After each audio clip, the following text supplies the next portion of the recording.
নমস্কাৰ জনাইছোঁ সকলোকে আৰু লগতে ৰাভা দিৱসৰ বহুত বহুত শুভেচ্ছা জনাইছোঁ। আজি মই এটা কাহিনী ক'ব ওলাইছোঁ আৰু কাহিনীটো গোটেই শুনিলে শেষৰ ফালে আপোনালোকে আচৰিত হ'ব। কাহিনীটো এনেকুৱা ধৰণৰ যে আমাৰ দক্ষিণ কামৰূপ জিলাৰ ৰাণী অঞ্চলত যিটো ৰাজাপানী চান্দা বুলি এটা জেগা আছে, ৰাজাপানী চান্দা গাঁও বুলি এটা জেগা আছে।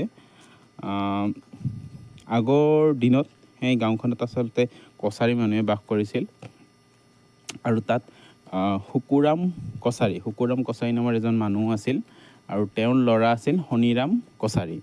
আৰু শনিৰাম কছাৰী কৰ্মসূত্ৰে সেই দিনত তেওঁ সেনা ছাউনীত কাম কৰিছিল আৰু সেনা বাহিনীত কাম কৰাৰ কাৰণে তেওঁ সেই দিনত কৰ্মসূত্ৰে তেওঁ ভৈৰৱকুণ্ডত বাস কৰিছিল, বাক্সা জিলাৰ ভৈৰৱকুণ্ডত বাস কৰিছিল।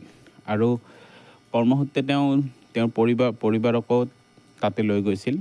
আৰু এতিয়াৰ দৰে সেই সময়তো নাম কীৰ্তনৰ কাৰণে গোটেই মহিলাসকলে লগ হৈ গধূলি নাম কীৰ্তন কৰিছিল, নাম ধৰিছিল।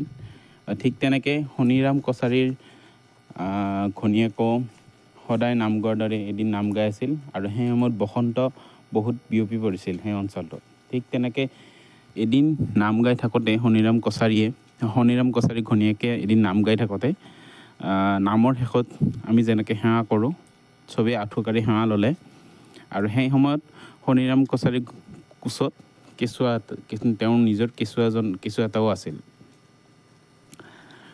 সকলোৱে সেৱা ল'লে।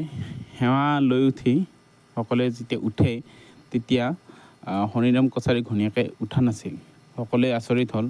তাৰপিছত পিছত গম পালে যে সেই দিনটোৱে বা সেই মুহূৰ্তটোৱে শনিৰাম কছাৰীৰ ঘনীয়েকৰ কাৰণে শেষ মুহূৰ্ত আছিল।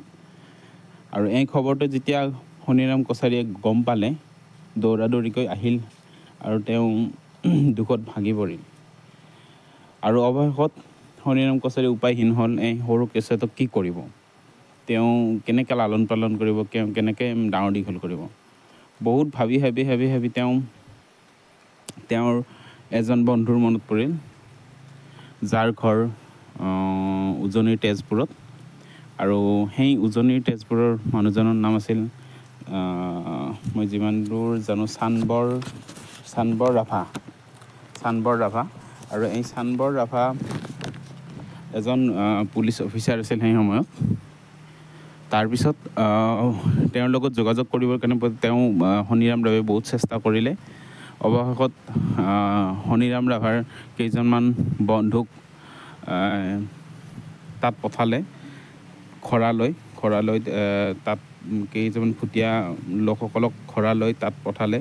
খৰাত উঠি সেই ভুটীয়া লোককেইজনে তেজপুৰ পালেগৈ আৰু তেজপুৰত গৈ গোটেই কথাখিনি ক'লে।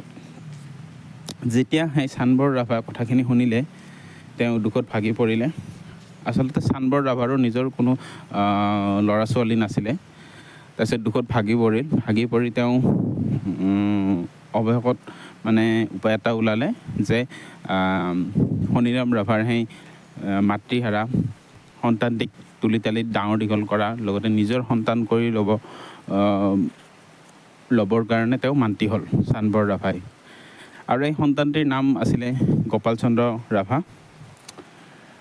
আৰু গোপালেই প্ৰথমতে গোপাল দাস লিখিছিল যদিও অৱশেষত তেওঁ গোপাল চন্দ্ৰ ৰাভা বুলি তেওঁ মানে লিখিব আৰম্ভ কৰিলে।